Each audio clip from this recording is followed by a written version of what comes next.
The evidence was already there. The question is whether anyone had looked at it the right way. Nearly 3 months after Nancy Guthrie was reported missing from the Tucson, Arizona area, the investigation surrounding her disappearance has entered a phase that former law enforcement professionals describe as critical. Physical evidence, federal involvement, public scrutiny of individuals close to the family, and a community that has been watching long enough to start asking harder questions.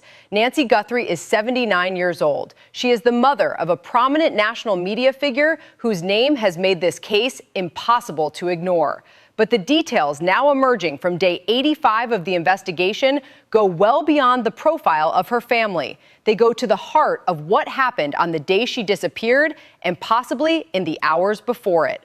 Understanding this case requires stepping back from what has been loudest in the coverage and looking at what the evidence is actually beginning to show. DNA, surveillance footage, behavioral patterns, institutional responses, and a pattern of public statements that, when placed side by side, reveal more than any single one of them does on its own. The case has drawn the involvement of the FBI at a level that is not standard for a local missing persons investigation. When a federal assistant director issues a formal statement connected to a case, it signals something about how the case is being prioritized at an institutional level. That kind of statement does not get written casually.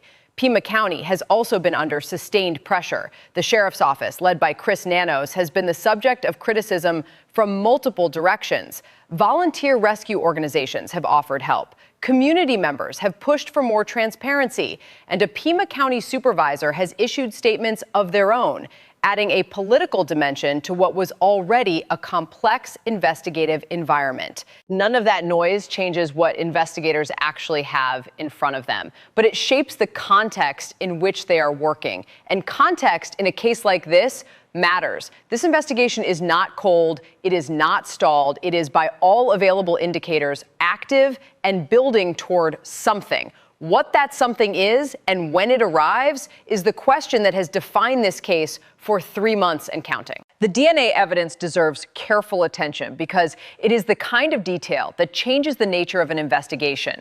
According to available reporting, forensic analysis in the Nancy Guthrie case has yielded DNA evidence that indicates she was not a passive victim. Former FBI agents who have provided public commentary on the case have characterized the findings as suggesting she fought back against whoever took her. The language used in reporting has been deliberate. She resisted. She was not simply taken. There was a confrontation. If that characterization is accurate, the implications are significant. A physical struggle produces biological trace material, hair, skin cells, blood in some instances. That material carries DNA. DNA can be compared against profiles in national databases. It can be used to confirm or eliminate individuals who have submitted voluntary samples. And it creates a biological record of the encounter that does not degrade with time the way other evidence can. Former FBI analysts discussing the case have noted that the nature of what the DNA reveals, specifically the indicators pointing to a struggle, represents a meaningful forensic foothold. It narrows the field of inquiry in ways that purely circumstantial evidence cannot. The fact that key details about the DNA evidence are being withheld from public reporting is not a failure of transparency. A former detective who addressed this question directly explained it in terms that anyone familiar with criminal prosecution would recognize. Revealing specifics of physical evidence before a case moves toward arrest and trial gives a potential suspect strategic information. It allows them to prepare a response, coordinate with others, or identify weaknesses in what investigators have. Withholding is a deliberate prosecutorial tool. That does not make the withholding easy to accept for those on the outside. The family wants information. The community wants resolution.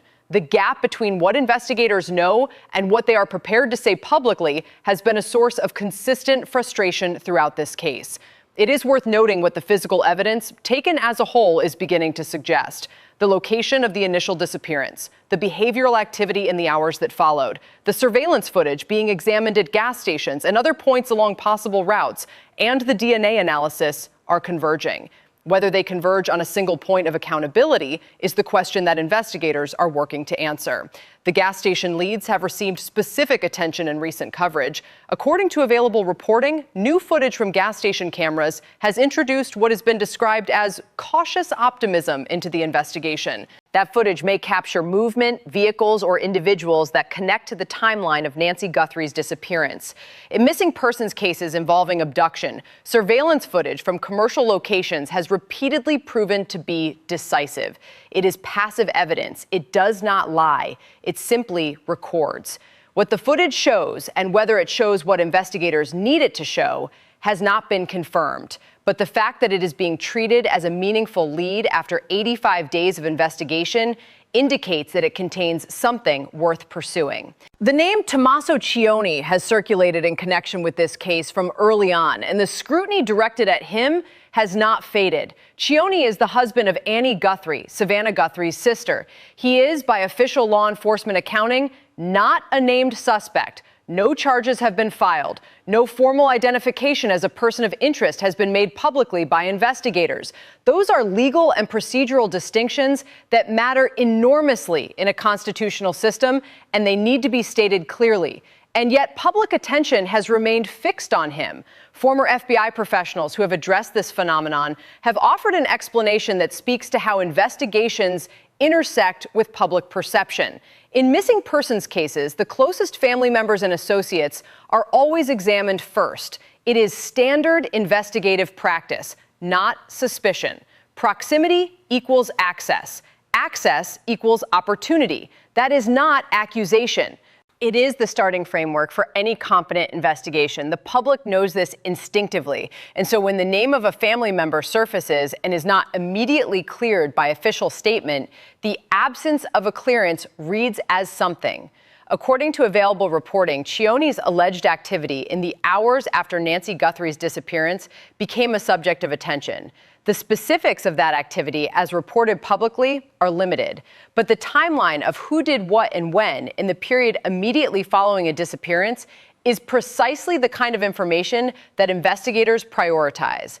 Former FBI analysis applied to this case has focused on behavioral indicators. What a person does in the first hours after someone close to them goes missing can reveal a great deal. How quickly they raise an alarm, who they contact and in what sequence, where they go, whether their behavior is consistent with someone who does not know what happened or consistent with someone who does. None of that analysis, as offered publicly, constitutes legal accusation against Cioni or anyone else. What it reflects is a methodology, a way of reading behavior that experienced investigators and analysts apply to cases like this one. The other name that has appeared in this context is Annie Guthrie herself. Multiple commentators have addressed the question of why both she and her husband have been treated as subjects of public suspicion, even in the absence of official designation. The answer offered by former law enforcement is consistent. It is about optics and timeline, not evidence. When law enforcement does not publicly clear someone, the public fills that silence with inference. Savannah Guthrie's decision to decline an offer connected to her professional role has also been interpreted in various ways. Some have read it as evidence of personal devastation. Others have seen it as a strategic communication choice.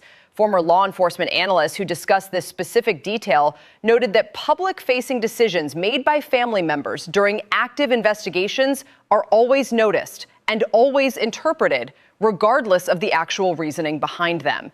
What matters investigatively is what the evidence shows. What matters publicly is what the narrative looks like. Those two things are not always aligned, and managing the gap between them is one of the defining challenges of a case with this level of visibility. When Ed Smart decided to speak publicly about the Nancy Guthrie case, the choice was significant. Ed Smart is the father of Elizabeth Smart, who was taken from her bedroom in Salt Lake City in June 2002 at the age of 14. She was held captive for 9 months. She was found alive. The case became one of the most closely followed abduction cases in American history, and the Smart family has spent the years since as advocates for missing children and survivors. Ed Smart's public commentary on the Nancy Guthrie case addressed something specific: the circulation of theories around Tommaso Cioni and the treatment of family members as presumed suspects in online and media spaces. His position, according to available reporting, was grounded in caution. He expressed doubt about the certainty with which some commentators had pointed at specific individuals without law enforcement confirmation. That perspective carries the weight of someone who watched something similar happen in his own family's case. In the Elizabeth Smart investigation, the public was convinced at various points that specific individuals were responsible. Some of those individuals faced intense scrutiny, public naming, and lasting damage to their reputations. None of them were responsible. The person who actually abducted Elizabeth Smart was someone entirely different from who most people had assumed.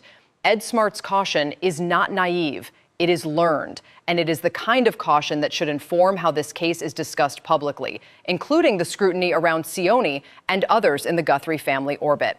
That does not mean the questions should stop. It means they should be held at the correct level of certainty. There are things investigators know that the public does not. There are things investigators suspect that they have not confirmed. And there are things the public believes that may have no factual foundation at all.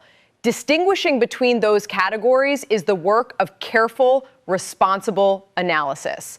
The volunteer rescue organization that has publicly offered assistance to Sheriff Chris Nanos represents a different dimension of the case's community response. Search organizations in Arizona have significant experience with desert terrain, which presents specific and serious challenges. A 79-year-old woman missing in or near the Tucson area, in a region that includes significant stretches of harsh outdoor landscape, creates a search scenario that benefits from expanded manpower and local geographic expertise. Whether law enforcement has chosen to integrate that offer and on what terms reflects a decision about how to manage the investigation strategically. There are legitimate reasons to control who participates in an active search.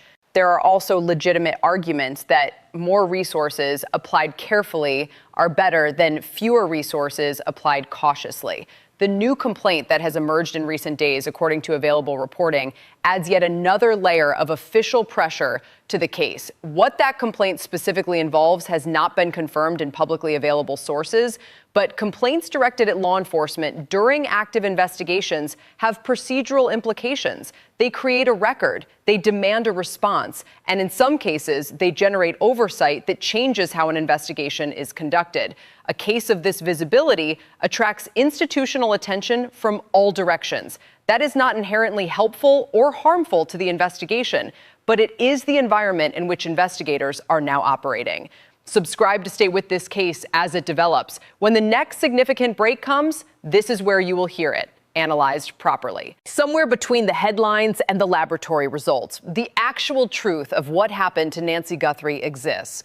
Investigators know that. They have known it since early February. The challenge, as in all complex investigations, is assembling the fragments into a shape that the legal system can act upon. That is slow work. It is careful work, and it does not happen on the timeline that public attention demands. What the evidence available at day 85 suggests is a picture with multiple defined edges and a center that is still coming into focus. A woman who did not disappear quietly. DNA that may identify a specific individual. Surveillance footage from commercial locations that may capture movement along a relevant route. Behavioral patterns in the hours surrounding the disappearance that have attracted sustained analytical attention. And federal involvement that signals the investigation carries institutional weight. The small details matter in cases like this. Former investigators who have addressed the Nancy Guthrie case publicly have repeatedly emphasized a principle that runs through serious forensic work. The resolution of a case often comes not from the largest, most obvious piece of evidence, but from a small detail that had been visible all along and had not yet been read correctly. A timing discrepancy on a receipt, a phone call that lasted longer than expected, a vehicle captured at the edge of a frame that matches another piece of footage from a different location. These are the connections that build toward certainty, and they accumulate quietly outside of public view until the moment they do not.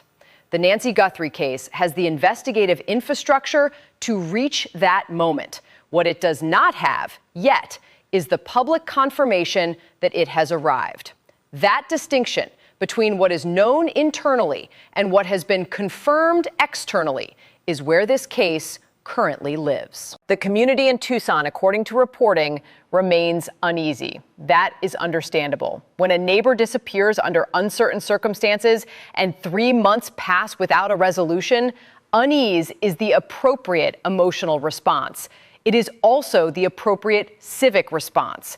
Community attention keeps pressure on institutions to do their work diligently. Ed Smart's voice in this conversation is a reminder that patience and accountability are not opposites. Demanding answers and allowing the investigation the space to develop them correctly can coexist. The families and communities that have been through experiences like this one know that the worst outcomes are often the result of an investigation that moved too quickly in the wrong direction. What happens next in the Nancy Guthrie case depends on evidence. It depends on witnesses who may not yet have come forward. It depends on what the gas station footage holds and what the DNA profile matches against. It depends on the work being done right now on day 85 by investigators who have not given up and a family that cannot. The day this case resolves, the resolution will be rooted in something that was already present, a piece of the truth that had been waiting to be found or heard or connected to something else. That day has not come, but nothing in the available evidence suggests it will not.